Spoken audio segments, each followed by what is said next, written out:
Olá, turminha! Vamos dar continuidade à nossa aula sobre os animais? Venha comigo!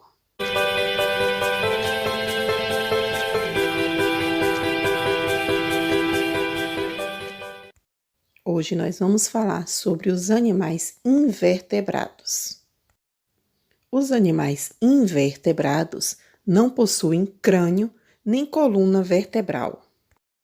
Assim como os vertebrados, eles também se dividem em vários grupos e podem viver tanto na água quanto na terra. Fazem parte do grupo dos invertebrados os vermes, os animais de corpo mole e protegidos por concha, os insetos, crustáceos, aracnídeos e os animais marinhos de corpo espinhoso. A cobertura do corpo é muito variada. Existem aqueles que têm o corpo coberto por casca, como a lagosta, o camarão e a barata. Existem os que têm o corpo nu, como a minhoca. E aqueles que têm conchas, como as ostras, os mariscos e o caracol. Vamos ver sobre alguns invertebrados que vivem na Terra. Os invertebrados terrestres podem viver em matas, desertos e muitos outros ambientes. Alguns vivem enterrados dentro do solo, como as minhocas.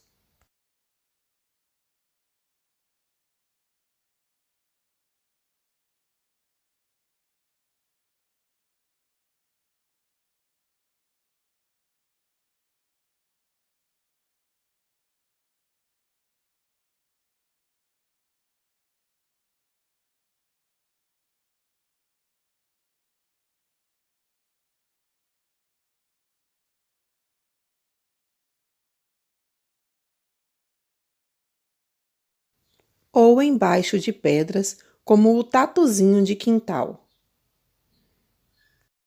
Para encontrar alimentos, alguns deles rastejam, alguns têm perna e andam, outros que voam. Este último pertence ao grupo dos insetos e são os únicos invertebrados dotados de asas e capazes de voar. Os invertebrados que vivem na água. Os invertebrados que vivem na água podem viver tanto em água doce e alguns em água salgada. Os de água doce são encontrados em rios, lagos e represas. Existem milhares de espécies que vivem em mares. Eles podem viver nadando, flutuando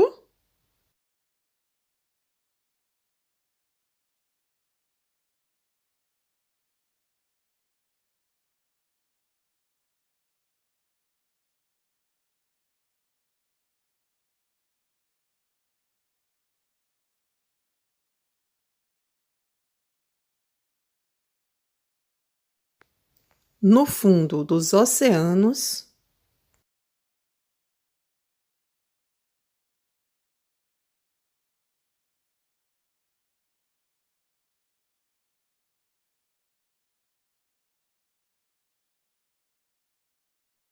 ou fixos a um substrato, como os que vivem presos em rochas.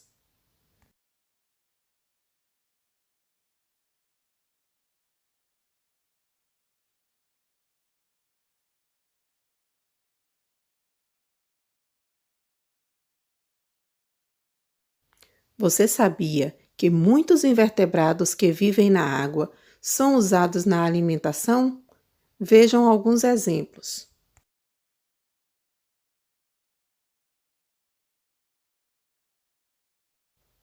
Alguns invertebrados também podem causar doenças, como o Aedes aegypti, que transmite doenças como a zika, dengue e chikungunya. Esse mosquito adora viver em água parada, pois é nela que ele deposita os seus ovos, de onde irá sair os seus filhotinhos. Por isso, para evitarmos o mosquito, não devemos deixar a água parada. Então não se esqueçam, todos contra a dengue. Espero que vocês tenham gostado da aula. E agora, para encerrarmos, deixarei com vocês um vídeo mostrando uma linda transformação da lagarta em borboleta. Isso mesmo, a borboleta também sofre o processo de metamorfose. Fiquem todos com Deus.